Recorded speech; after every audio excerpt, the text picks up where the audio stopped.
चांद के इस अंधेरे इलाके में कौन सी खोज करेगा प्रज्ञान? क्या है चंद्रयान की इन रहस्यमय तस्वीरों में, और क्या यहाँ एलियंस से होगा इसका सामना? और इसे हमारे नेचुरल सैटेलाइट यानी कि मून का सबसे रहस्यमय एरिया माना जाता है। ऐसे में सवाल ये उठता है कि इस खतरनाक इलाके में विक्रम लैंडर और प्रज्ञान रोवर क्या क्या परीक्षण करने वाले हैं? चांद के दक्षिणी ध्रुव को इतना ज्यादा मिस्टीरियस क्यों माना जाता है?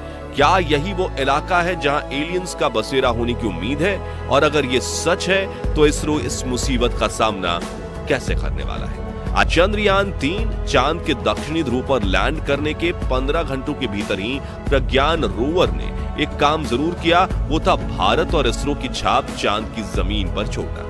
दरअसल प्रज्ञान एक 6 पहियों वाला रोवर है जिसमें एक साइड के 3 पहियों पर इसरो ने अपना लोगो और दूसरी साइड के 3 पहियों पर भारत की पहचान अशोक चिन्ह को उकेरा हुआ है। यानी प्रज्ञान रोवर जहां जहां भी जाएगा वहां इसके पहियों के निशान के साथ ये दोनों चिन्ह भी बनते जाएंगे।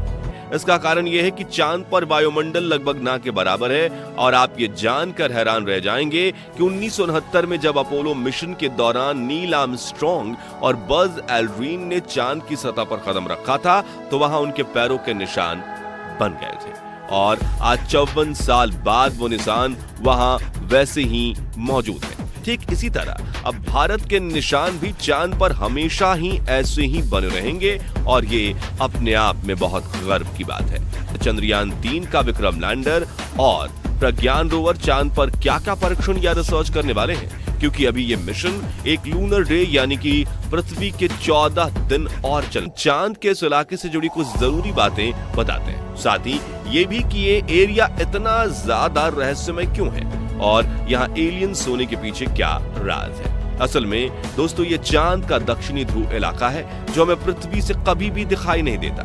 हम पृथ्वी से चांद के जिस हिस्से को चमकता हुआ देखते हैं ये उससे ठीक पीछे का एरिया है।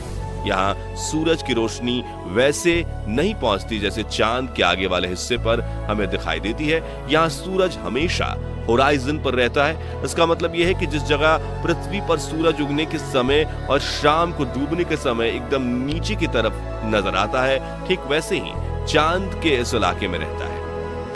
अब सूरज सर के ऊपर ना आने से होता यह है कि एक तो यहाँ परछाइयां बहुत लंबी बनती हैं जिससे अंधेरा और ज्यादा बढ़ जाता है, और दूसरा चांद के बड़े बड़े और गहरे गड्ढों में रोशनी भी नहीं पहुंच पाती। यहाँ तक कि दक्षिणी ध्रुव में बने इन क्रैटर्स के अंदर करोड़ों अरबों सालों से कोई रोशनी नहीं गई है, इसलिए कोई नहीं जानता कि इन गड्ढों के अंदर कौन कौन से रहस्य छुपे हुए हैं।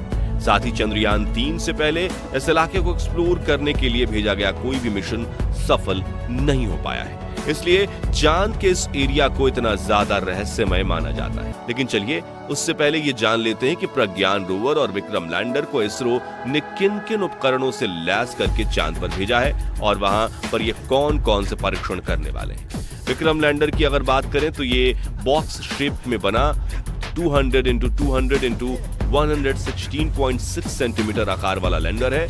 एनर्जी के लिए इसमें सोलर पैनल्स लगाए गए हैं जिनकी मदद से ये 738 वॉट बिजली पैदा करता है।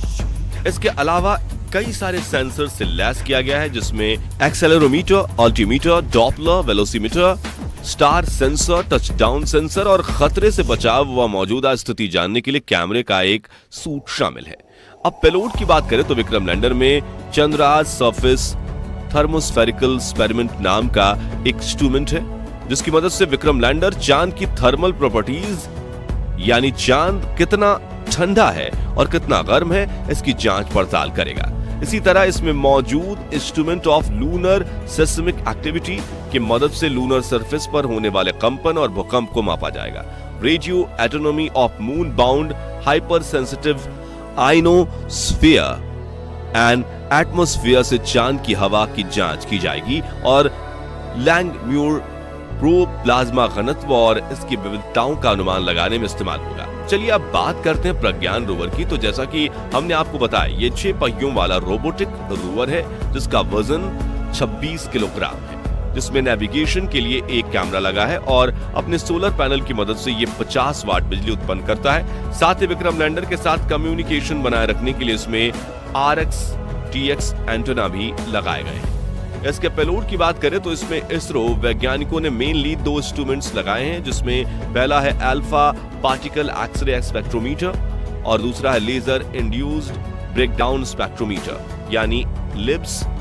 इसमें एपेक्स एक तरह का स्पेस माइक्रोस्कोप है जिसकी मदद से चांद की सतह और वहां मौजूद दूसरे ऑब्जेक्ट्स को करीब से देखकर उनका विश्लेषण किया जाएगा। दूसरी तरफ लिब्स की बात करें तो ये लेजर उपकरण है जिसका काम लूनर सरफेस पर मौजूद अलग अलग एलिमेंट्स को जांचना व समझना होगा। लैंडर मॉड्यूल और प्रज्ञान रोवर की ये रिसर्च चांद पर पृथ्वी के 14 दिन तक चलेगी। उसका कारण यह है कि चांद पर एक दिन जिसमें रात शामिल नहीं है वो पृथ्वी के 14 दिनों के बराबर होता है और इसरो को अपनी रिसर्च इन 14 दिनों में ही पूरी करनी होगी, क्योंकि रात के समय चांद पर तापमान -250 डिग्री सेल्सियस तक नीचे चला जाता है, जिसमें कोई भी इंस्ट्रूमेंट काम नहीं करेगा। तो विक्रम लैंडर और प्रज्ञान रोवर रात होने से पहले ही अपने रिसर्च के साथ सारा डेटा पृथ्वी पर मौजूद इसरो वैज्ञानिकों को सेंड कर देंगे। पर अब आखिरी सवाल ये रह जाता है कि चांद के इस हिस्से में एलियंस होने की बातें कही जाती हैं, उसमें कितनी सच्चाई है। हमारा चंद्रयान 3 चांद के इस इलाके में पहुंच चुका है और आज नहीं तो कल इस रहस्य से पर्दा उठ ही जाएगा। लेकिन साथियों, हम इतना स्पष्ट कर देते हैं कि ये कोई जरूरी नहीं कि एलियंस कोई बड़ी बड़ी आंखों वाले लंबे लंबे सिंग वाले डरावने जीव ही होते हो। एलियंस का मतलब नई दुनिया का जीव, यानी हमारे पृथ्वी के अलावा इस ब्रह्मांड में पाए जाने वाले सभी छोटे बड़े जीवों को एलियंस कहा जाता है। यदि चांद पर किसी भी रूप में पानी मिलता है तो वहां बैक्टीरिया और वायरस जैसे एलियन होना भी संभव है। चांद पर ऑक्सीजन है ही नहीं तो कोई भी जीव कैसे पनप सकता है? तो इस सवाल का जवाब हमारी पृथ्वी पर ही मिलता है, क्योंकि पृथ्वी पर भी ऐसे कई बैक्टीरिया पाए जाते हैं जिन्हें जीवित रहने के लिए ऑक्सीजन की जरूरत ही नहीं है। इस तरह के बैक्टीरिया को अनऑक्सी बैक्टीरिया कहते हैं। खैर, जो भी हो, हमारा चंद्रयान इसे स्पष्ट करने की कोशिश करेगा।